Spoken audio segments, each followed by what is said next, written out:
मी DI. Patil, सेवानिवृत्त केंद्रप्रमुख कडलगे बुद्रुक, तालुका चंदगड. तर आमचा विद्यार्थी ॲडव्होकेट संतोष मळवीकर हा संघर्षमय जीवन जगत आहे. कैलासवासी बाबूराव टक्केकर सर याने आम्हाला अन्याय होत असेल तर संघर्ष करा, आणि तो आमचा विद्यार्थी असल्या कारणानं आम्ही त्यांना संघर्ष करण्याची प्रेरणा आम्ही दिली, आणि त्यातून त्यांचा संघर्ष करण्याचं जीवनच सुरू झालेलं आहे.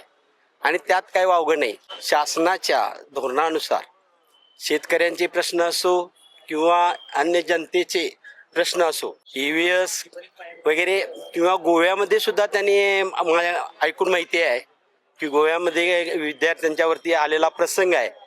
त्यानंतर चंदगडमधलं बरेचसे प्रश्न त्यांनी अगदी हिरिरीनं धाडसानं प्रश्न सोडवण्याचा प्रयत्न केलेला आहे, आणि ते सहजासहजी तसे गप्प राहून सुटत नाहीत, आणि रस्त्यावर उतरल्याशिवाय आंदोलनाशिवाय हे यांना जाग येत नाही.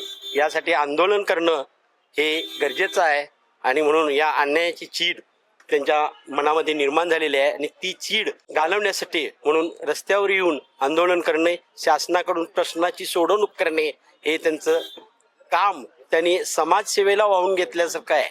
आणि काही राजकीय व्यक्ती ज्या आहेत त्या आपल्याकडे येऊ देत, अशा प्रकारचा संघर्ष म्हणजे या व्यक्तीला आपल्याकडे आला की ओके होतोय असं समजून त्यांच्यावर जे काय तडीपारचा जो काय निर्णय नोटीस जे आलेलं आहे ती नोटीस परतवून लावण्यासाठी आम्ही सदैव त्यांच्या पाठीशी तयार आहोत, आणि केव्हाही आम्हीही आंदोलन करण्यासाठी तयार आहे असं यावेळी सांगावंसं वाटतं.